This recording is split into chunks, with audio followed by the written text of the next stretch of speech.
నమస్కారం ETV news కు స్వాగతం ఈనాటి ముఖ్యాంశాలు నేడు మరోసారి సైబర్ దాడులు జరిగే అవకాశం విస్తృతి పెరిగే సూచనలున్నాయన్న యూరోపోల్ దేశంలో పరిస్థితిపై ఐటీ శాఖ మంత్రి సమీక్ష వరుసగా రెండో రోజు సరిహద్దుల్లో కాల్పుల మోత పాక్ దుశ్చర్యతో 10,000 మందిపై ప్రభావం సున్నిత ప్రాంతాల్లో ప్రజల తరలింపు నేడు అమరావతి స్టార్టప్ ప్రాంత అభివృద్ధికి చంద్రబాబు శంకుస్థాపన సింగపూర్తో ఒప్పందం చేసుకోనున్న ఆంధ్రప్రదేశ్ ప్రభుత్వం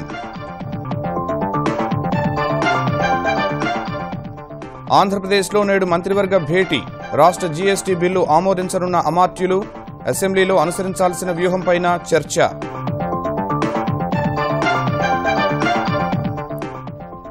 తెలంగాణ ఐకాస ఆధ్వర్యంలో నేడు చలో ధర్నా చౌక్ కార్యక్రమం అడ్డుకునేందుకు సిద్ధమైన పోలీసులు భారీగా బలగాల మోహరింపు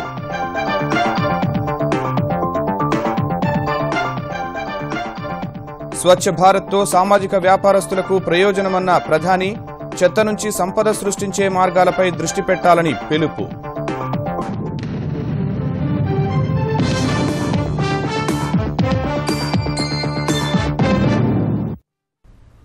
150 దేశాల్లోని వివిధ వ్యవస్థలను అల్లకల్లోలం చేసిన వన్నాక్రై వైరస్ నేడు మరింత విజృంభించే అవకాశం ఉంది. సైబర్ దాడితో ఇప్పటివరకు $32,000 వసూలు చేసిన హ్యాకర్లు మరింత రెచ్చిపోయే సూచనలు కనిపిస్తున్నాయి. వారాంతపు సెలవులు ముగిసినందున నేడు ప్రపంచమంతా కార్యకలాపాలు ప్రారంభించే సమయంలో సైబర్ దాడులు జరిగే ప్రమాదం పొంచి ఉందని నిపుణులు హెచ్చరిస్తున్నారు. దాడుల్ని పూర్తిగా ఎదుర్కొనే ప్రయత్నాల్లో సైబర్ భద్రతా సంస్థలు నిమగ్నమయ్యాయి. ప్రపంచ చరిత్రలోనే అతిపెద్ద సైబర్ దాడిగా భావిస్తున్న వన్నాక్రై వైరస్ బాధితుల సంఖ్య పెరుగుతూనే ఉంది. నేడు మరింత విస్తరించే అవకాశముంది. 2 రోజుల సెలవుల తర్వాత కార్యకలాపాలు చేపట్టబోయే వారిని హ్యాకర్లు లక్ష్యంగా చేసుకోవచ్చని సమాచారం. సైబర్ నేరగాళ్లు పంపిన సందేశంలో 3 బిట్కాయిన్ ఖాతాలున్నాయని, వినియోగదారులు ఇప్పటివరకు $32,000 హ్యాకర్లకు చెల్లించారని తెలుస్తోంది. ఇవాళ ఇది మరింత పెరిగే అవకాశముందని నిపుణులు ఆందోళన వ్యక్తం చేస్తున్నారు. సొమ్ము చెల్లించినంత మాత్రాన కంప్యూటర్ స్వాధీనంలోకి వస్తుందని అనుకోవద్దని హెచ్చరిస్తున్నారు. వైరస్ ప్రవేశపెట్టిన సూత్రధారులను గుర్తించేందుకు సైబర్ భద్రతా సంస్థలు శ్రమిస్తున్నాయి. వైరస్ సమస్య తీరిపోలేదని, బాధితుల సంఖ్య పెరుగుతూనే ఉందని యూరోపోల్ డైరెక్టర్ ర్యాబ్ వైనైట్ అన్నారు. సమీప భవిష్యత్తులోనే ఇలాంటి దాడులు ఉండొచ్చని అనుమానం వ్యక్తం చేశారు. ప్రస్తుతానికి హ్యాక్ గురైన కంప్యూటర్లలోని డేటాను తిరిగి స్వాధీనం చేసుకునే పనిలో ఉన్నామని, ఇందుకు సమాంతరంగా వైరస్ మూలాలు కనుగొనే చర్యలు చేపడుతున్నట్టు యూరోపోల్ తెలిపింది. వన్నాక్రైను నిరోధించే పరిష్కార మార్గాన్ని 28 ఏళ్ల బ్రిటన్ యువకుడు సూచించాడు. అమెరికాకు చెందిన 20 మంది ఇంజనీర్లతో కలిసి చవకైన డొమైన్తో ర్యాన్సమ్ వైరస్ను చంపే మార్గాన్ని కనిపెట్టినట్లు ట్విట్టర్లో తెలిపాడు. శని, ఆదివారాల్లో కొత్తగా దాడులు జరగలేదని, ఒకే నెట్వర్క్లో ఉన్న కంప్యూటర్లకు వైరస్ వ్యాపించిందని యూకే జాతీయ సైబర్ భద్రతా కేంద్రం ప్రకటించింది. ఇంత పెద్ద సైబర్ దాడిలో 150 దేశాలకు చెందిన 2 లక్షల మందికి పైగా బాధితులు ఉండొచ్చని పేర్కొంది. భారత్లో పరిస్థితిపై కేంద్ర ఐటీ మంత్రి Ravishankar Prasad, RBI, NCP, NIC, Aadhaar వంటి విభాగాలతో సమాలోచనలు జరిపారు. వైరస్ ప్రభావం పడకుండా అప్రమత్తంగా ఉండాలని సూచించారు. పరిస్థితిని సమీక్షిస్తూ వచ్చే అప్డేట్స్ను ఎప్పటికప్పుడు ఆయా సంస్థలకు అందించాలని సెట్టిన్ను ఆదేశించారు. టెలికాం విభాగాన్ని సందర్శించిన మంత్రి ఇంటర్నెట్ సర్వీస్ ప్రొవైడర్లను, భారత్ డేటా భద్రతా మండలి సీడీఏసీని అప్రమత్తం చేశారు. మరోవైపు ఇంటర్నెట్ వినియోగదారులకు అప్రమత్త సందేశాన్ని ఇచ్చిన దేశ సైబర్ భద్రతా సంస్థ ఎర్రవర్ణపు హెచ్చరికలు జారీ చేసింది. ఈ సైబర్ దోపిడీకి ఎటర్నల్ బ్లూగా పేరు పెట్టింది. ఈ వైరస్ చాలా తెలివిగా నెటిజన్లను పడేస్తోందని, it also drops a file name, please read me కంప్యూటర్కు ఏం జరుగుతోంది, ర్యాన్సమ్ చెల్లింపులు ఎలా చేయాలనే ఆంగ్ల సందేశాలతో మెయిల్స్ వస్తాయని, వాటితో చాలా అప్రమత్తంగా ఉండాలని సెట్టిన్ హెచ్చరించింది. హ్యాక్కు గురైతే ఎట్టి పరిస్థితుల్లో వారు డిమాండ్ చేసిన సొమ్ము చెల్లించొద్దని, తమకు ఫిర్యాదు చేయాలని సూచించింది. స్వచ్ఛ భారత్ కార్యక్రమం ద్వారా సామాజిక వ్యాపారవేత్తలు భారీగా లాభాలు గడించొచ్చని ప్రధాని నరేంద్ర మోదీ సూచించారు. చెత్త నుంచి సంపద సృష్టించే ప్రక్రియపై సామాజిక వ్యాపారవేత్తలు దృష్టి పెట్టాలని ఆయన కోరారు. ఎస్ఎల్ గ్రూప్స్ 90వ ఆవిర్భావ దినోత్సవంలో పాల్గొన్న మోదీ చెత్తను వ్యర్థంగా కాకుండా అర్థంగా మార్చడంపై యువ వ్యాపారవేత్తలు దృష్టి సారించాలన్నారు. ఈ తరహా ఆలోచనల ద్వారా ప్రకృతి వనరుల లోటును భర్తీ చేయొచ్చని అభిప్రాయపడ్డారు. భారతీయ కుటుంబ వ్యవస్థపై మరోసారి ప్రశంసల వర్షం కురిపించిన మోదీ మన కుటుంబ వ్యవస్థ ప్రపంచానికి భారత్ ఇచ్చిన ఒక కానుక అని వ్యాఖ్యానించారు. ఎన్నో దేశాల్లో కుటుంబ విలువలను ఎన్నికల ప్రణాళికల్లో చేరుస్తున్నారని ప్రధాని మోదీ చెప్పారు. మధ్యప్రదేశ్లోని నర్మదా నది పరిరక్షణ మార్గసూచీని నేడు ప్రధాని నరేంద్ర మోదీ విడుదల చేయనున్నారు. గత డిసెంబర్లో ప్రారంభమైన నమామి దేవి నర్మదా సేవాయాత్ర ముగింపు సందర్భంగా అనుపూర్లో ఏర్పాటు చేసిన కార్యక్రమంలో ప్రధాని పాల్గొంటారు. ఈ కార్యక్రమంలో పాల్గొనబోతున్నందుకు ఎంతో ఆనందంగా ఉందని రాత్రి చేసిన ట్వీట్లో మోదీ పేర్కొన్నారు. నర్మదా సేవా యాత్ర నర్మదా నది పరిరక్షణ అంశాన్ని ప్రజల్లోకి తీసుకెళ్లగలిగిందని ఆయన కొనియాడారు. ఈ కార్యక్రమంలో మోదీ ప్రారంభించబోయే నర్మదా సేవా మిషన్ మధ్యప్రదేశ్ పర్యావరణాన్ని మెరుగుపరచనుంది. ఈ మిషన్ మధ్యప్రదేశ్కు జీవనాడిగా ఆ రాష్ట్ర ముఖ్యమంత్రి శివరాజ్ సింగ్ చౌహాన్ అభిప్రాయపడ్డారు. రాజధాని అమరావతి నిర్మాణంలో మరో కీలక ఘట్టం ఆవిష్కృతం కాబోతోంది. స్టార్టప్ ప్రాంత అభివృద్ధికి నేడు శంకుస్థాపన జరగనుంది. ఇందుకు సింగపూర్ సర్కార్తో ఆంధ్రప్రదేశ్ ప్రభుత్వం ఒప్పందం చేసుకోనుంది. ఒప్పంద పత్రాలపై ముఖ్యమంత్రి చంద్రబాబు, సింగపూర్ మంత్రి ఈశ్వరన్ సంతకాలు చేయనున్నారు. సింగపూర్ వాణిజ్య, పారిశ్రామిక ప్రతినిధులతో ఈ సందర్భంగా కీలక చర్చలు జరగనున్నాయి. రాజధాని నిర్మాణంలో అత్యంత కీలకమైన స్టార్టప్ ప్రాంత అభివృద్ధికి ఆంధ్రప్రదేశ్ ప్రభుత్వం శ్రీకారం చుడుతోంది. అమరావతిలోని కేంద్ర రాజధాని ప్రాంతంలో 1691 ఎకరాల పరిధిలోని 6.84 చదరపు కిలోమీటర్లలో స్టార్టప్ ప్రాంత అభివృద్ధికి మధ్యాహ్నం 2:35 ముఖ్యమంత్రి చంద్రబాబు శంకుస్థాపన చేయనున్నారు.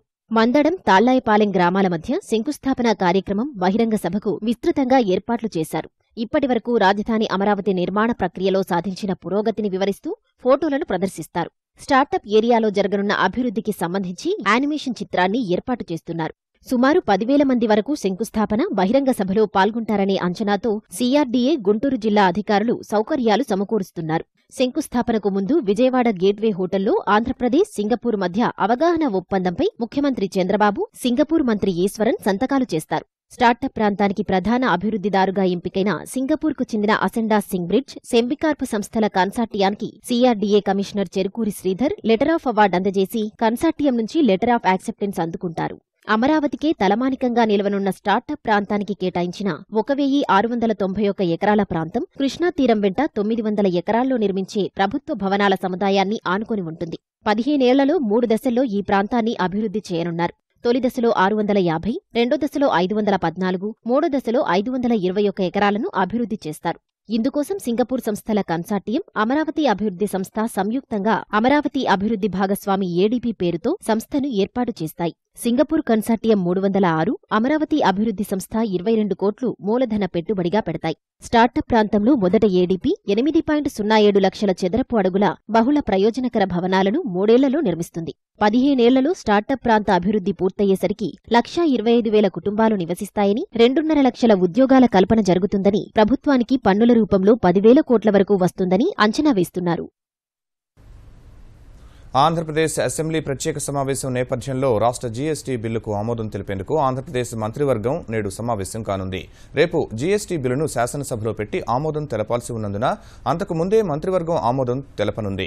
GSTతో పాటు త్రాగునీటి సమస్య, మిర్చి రైతులకు మద్దతు ధర, రాజధాని నిర్మాణం తదితర అంశాలపైన మంత్రివర్గం చర్చించనుంది. శాసనసభలో మరో 2 బిల్లులు ప్రవేశపెట్టడంపైన మంత్రివర్గంలో తుది నిర్ణయం తీసుకోనున్నారు. వివిధ సంస్థలకు భూ కేటాయింపులు, రాజధాని నిర్మాణానికి సంబంధించి సింగపూర్ ప్రభుత్వంతో కుదిరే ఒప్పందాలను ముందుకు తీసుకెళ్లే లక్ష్యాలపై కూడా మంత్రివర్గంలో చర్చిస్తారు. మంత్రివర్గ సమావేశం కంటే ముందు పార్టీ ఎమ్మెల్యేలకు, ఎమ్మెల్సీలకు అసెంబ్లీ కమిటీ హాల్లో GSTపై ప్రత్యేక అవగాహన కార్యక్రమం ఏర్పాటు చేశారు. ప్రతిపక్షం ఇతర అంశాలపై సభలో చర్చకు పట్టుబడితే అనుసరించాల్సిన వ్యూహంపై తెలుగుదేశం నాయకులు చర్చించనున్నారు. మైనార్టీల అభ్యున్నతే కేసీఆర్ సర్కార్ ధ్యేయమని తెలంగాణ నీటిపారుదల శాఖ మంత్రి తన్నీర్ హరీష్ రావు తెలిపారు.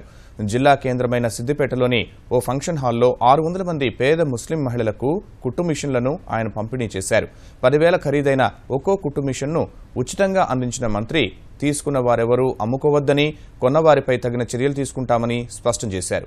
ముస్లింలలో ఎక్కువ శాతం అబ్బాయిలనే చదివిస్తున్నారని, అమ్మాయిలను చదివించాలని సూచించారు. దేశంలో ఏ ప్రభుత్వం చేయని విధంగా తెలంగాణలో 200 గురుకులాలు ప్రారంభించుకున్నామన్నారు. సిద్దిపేటలో తాగునీటి సమస్య లేకుండా చేయగలిగామని, కొద్ది రోజుల్లో కొత్త పట్టణ పరిధిలో ఇంటింటికి తాగునీరు అందించనున్నట్లు పేర్కొన్నారు. ఓటర్లకు అభ్యర్థులు డబ్బు పంచారని తేలితే ఆ ఎన్నికను రద్దు చేయడం సహా తమకు మరిన్ని అధికారాలు కల్పించాలన్న కేంద్ర ఎన్నికల సంఘం ప్రతిపాదనపై రాజకీయ పార్టీల నుంచి మిశ్రమ స్పందన వ్యక్తమైంది.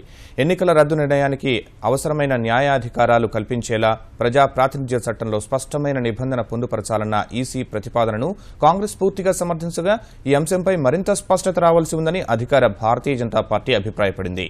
ఈవీఎంల పనితీరుపై అనుమానాల నివృత్తి సహా ఎన్నికల సంస్కరణలపై చర్చించే ఎజెండాగా శుక్రవారం నిర్వహించిన నిర్వహించిన భేటీలో ఆయా పార్టీలు ఈ మేరకు తమ వాదనలు వినిపించినట్లు ఈసీ వర్గాలు వెల్లడించాయి.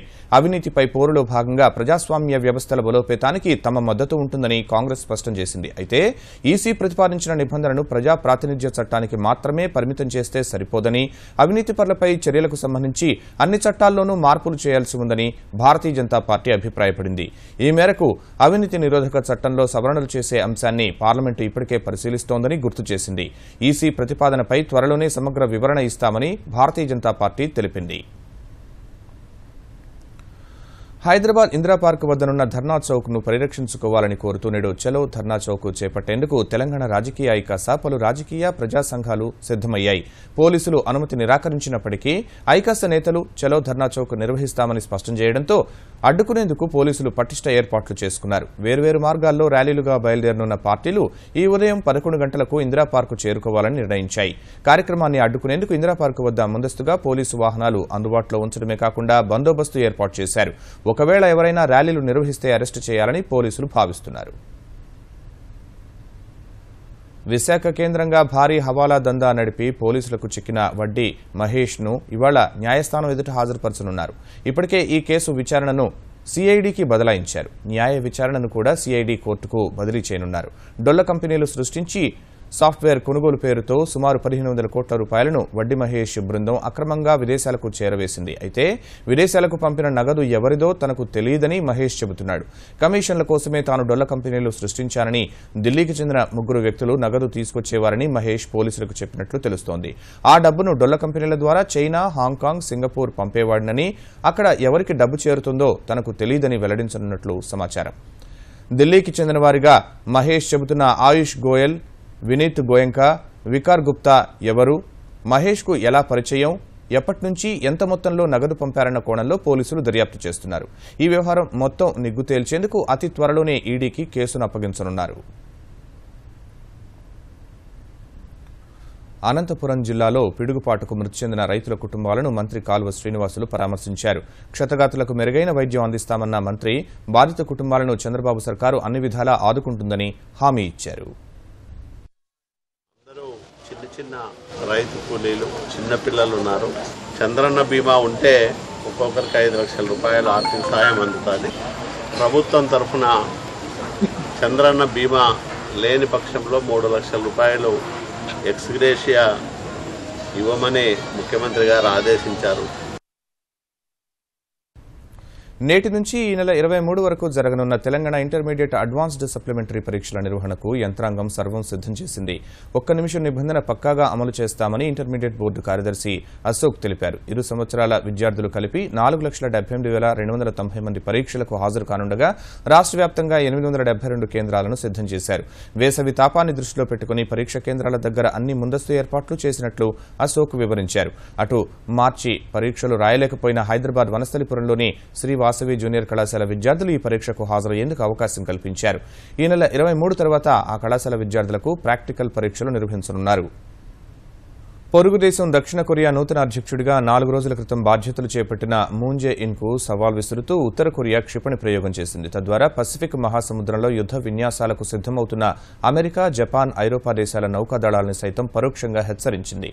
ఉత్తర కొరియా ప్రయోగించిన క్షిపణి 30 నిమిషాల్లో 800 కిలోమీటర్లు ప్రయాణించి జపాన్ సముద్రంలో పడినట్లు అమెరికా, జపాన్ సైన్యాలు వెల్లడించాయి. అయితే వరుస వైఫల్యాల బాటలో పయనిస్తూ ఈ క్షిపణి కూడా సరైన పనితీరు కనబరచలేదని వివరించాయి. తాజా అస్త్రం ఖండాంతర క్షిపణిలా లేదని, గతంతో పోల్చితే తక్కువ దూరమే ప్రయాణించిందని వెల్లడించాయి. పొరుగు దేశంతో సమస్యను సామరస్యంగా పరిష్కరించుకుంటామని తొలి రోజే సంకేతాలిచ్చిన మూన్ జే ఇన్ క్షిపణి ప్రయోగంపై తీవ్ర ఆగ్రహం వ్యక్తం చేశారు. ఉత్తర కొరియాతో శాంతి చర్చలకు తాము సిద్దమే అయినా రెచ్చగొట్టే చర్యల్ని మాత్రం ఉపేక్షించబోమని స్పష్టం చేశారు. క్షిపణి ప్రయోగాన్ని అమెరికా, జపాన్ సైతం ఖండించాయి. ఉత్తర కొరియాపై మరిన్ని కఠిన ఆంక్షలు విధించాలని అగ్రరాజ్యం అన్ని దేశాలకు పిలుపునిచ్చింది. కాల్పుల విరమణ ఒప్పందానికి తూట్లు పొడుస్తూ వరుసగా 2వ రోజు పాకిస్తాన్ సైన్యం సరిహద్దుల్లో తన దుశ్చర్యలను కొనసాగించింది. వాస్తవాధీన రేఖ వెంబడి ఉన్న గ్రామాలపై గుళ్ల వర్షం కురిపించింది. వారి దాడులను భారత సైన్యం ధీటుగా తిప్పికొడుతోంది. పాక్ పైశాచికత్వానికి జమ్మూ కశ్మీర్ రాజౌరి జిల్లా పరిధిలో 64 గ్రామాలు, నౌషరా పరిధిలోని 23 గ్రామాలకు చెందిన 10,000 మంది ప్రజలు ప్రాణాలు అరచేతిలో పెట్టుకుని కాలం వెళ్లదీస్తున్నారు. కాల్పుల తీవ్రత అధికంగా ఉన్న గ్రామాల్లోని 1,100 మందిని అధికారులు సురక్షిత ప్రాంతాలకు తరలించారు. మరికొంతమందిని తరలించే ప్రయత్నాలు చేస్తున్నారు. ప్రాణాలు కాపాడుకునేందుకు సరిహద్దుల్లోని గ్రామస్తులు బంకర్లలో తలదాచుకుంటున్నారు. దాయాదుల దాష్టీకానికి నోరులేని మూగజీవాలు ప్రాణాలు కోల్పోతున్నాయి. 18 ఏళ్ల తర్వాత అంతర్జాతీయ న్యాయస్థానంలో భారత్, పాకిస్తాన్ పోటీ పడనున్నాయి. కుల్భూషణ్ జాదవ్ వ్యవహారంలో దాయాది దేశాలు వాదనలు వినిపించనున్నాయి. 16 సార్లు అభ్యర్థించిన తమ వాదనను వినకుండానే జాదవ్కు మరణశిక్ష విధించిందని పాకిస్తాన్పై అంతర్జాతీయ న్యాయస్థానంలో భారత్ ఫిర్యాదు చేసింది. దీనిపై స్పందించిన న్యాయస్థానం శిక్ష నిలుపుదల చేసింది. ఆ కేసు నేడు విచారణకు రానుంది. ఈ సందర్భంగా పాకిస్తాన్, భారత్ వాదనలు వినిపించనున్నాయి. 1999లో తమ నౌకాదళ విమానాన్ని భారత్ కూల్చేసిందని, నష్టపరిహారం చెల్లించాలని అప్పట్లో పాకిస్తాన్ ఐసీజేను ఆశ్రయించింది. అయితే 2000లో ఈ అభ్యర్థనను న్యాయస్థానం తోసిపుచ్చింది. ఇన్నాళ్ల తర్వాత మళ్లీ జాదవ్ కేసులో ఇరుపక్షాలు ఐసీజే ముందుకు హాజరవుతున్నారు. నక్సల్స్ ప్రభావిత ప్రాంతాల్లో రహదారుల అనుసంధానానికి 11,000 కోట్లతో కొత్త ప్రాజెక్టును కేంద్రం త్వరలోనే ప్రవేశపెట్టనుంది. ఛత్తీస్గఢ్లోని సుక్మా సహా దేశవ్యాప్తంగా 44 జిల్లాల్లో ఈ మార్గాల నిర్మాణం చేపట్టనున్నారు. మొత్తం ప్రాజెక్టులో 5% అంటే 550 కోట్లు పాలనాపరమైన ఖర్చులకు వెచ్చిస్తారు. భద్రతా బలగాల మోహరింపునకు అయ్యే వ్యయాన్ని ఈ మొత్తం నుంచే కేటాయిస్తారు. వామపక్ష తీవ్రవాద ప్రభావిత ప్రాంతాల్లో రహదారుల అనుసంధాన పథకాన్ని గత ఏడాది కేంద్ర మంత్రిమండలి ఆమోదించింది. సమాచార భద్రతా ఇబ్బందుల దృష్ట్యా ఈ పనులను ప్రధానమంత్రి గ్రామ్ సడక్ యోజన కింద చేపడతారు. 11,724.53 కోట్ల అంచనాలతో ఈ ప్రాజెక్టులో 5,411 కిలోమీటర్ల రహదారులు, 126 వంతెనలు పనులు చేపడతారు. మరికొన్ని వారాల్లోనే ఈ ప్రాజెక్టు కార్యరూపంలోకి తీసుకువచ్చేందుకు అధికార యంత్రాంగం ఏర్పాట్లు చేస్తోంది. ఈ 44 జిల్లాల్లో అత్యధికం ఛత్తీస్గఢ్లో ఉండగా మిగిలిన జిల్లాలు ఒడిశా, జార్ఖండ్, బీహార్, మధ్యప్రదేశ్, తెలంగాణ సహా ఇతర రాష్ట్రాల్లో ఉన్నట్టు తెలుస్తోంది. China belt and road forum సదస్సుకు హాజరైన వారి కోసం సాంస్కృతిక కార్యక్రమాలు ఏర్పాటు చేసింది. చైనా సంస్కృతి సంప్రదాయాలు తెలియజేస్తూ సాగిన ఈ కార్యక్రమాలను చూసిన దేశాధినేతలు, ప్రధానులు అంతా చూసి హర్షాతిరేకాలు తెలియజేశారు. ఆ దేశ నృత్యాలు, సంగీతం, పాటలు అన్నీ ఆకట్టుకున్నాయి. కార్యక్రమం చివరిలో అంతా లేచి నిలబడి కళాకారులను అభినందించారు.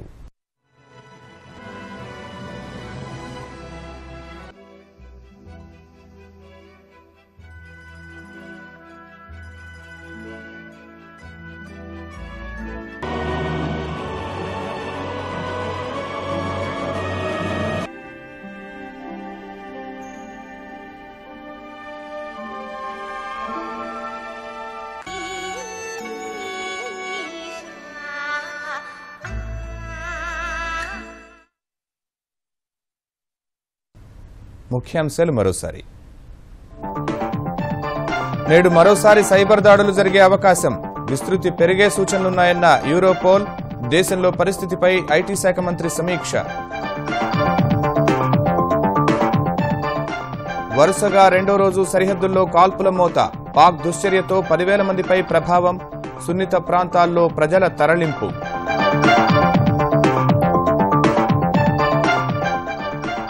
నేడు అమరావతి స్టార్టప్ ప్రాంత అభివృద్ధికి చంద్రబాబు శంకుస్థాపన. సింగపూర్తో ఒప్పందం చేసుకోనున్న ఆంధ్రప్రదేశ్ ప్రభుత్వం.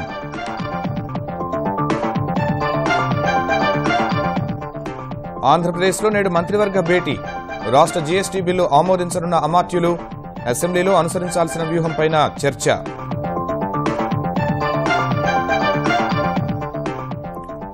తెలంగాణ ఐకాస ఆధ్వర్యంలో నేడు చలో ధర్నా చౌక్ కార్యక్రమం.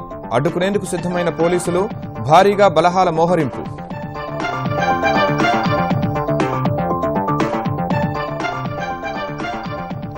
స్వచ్ఛ భారత్తో సామాజిక వ్యాపారస్తులకు ప్రయోజనమన్న ప్రధాని. చెత్త నుంచి సంపద సృష్టించే మార్గాలపై దృష్టి పెట్టాలని పిలుపు.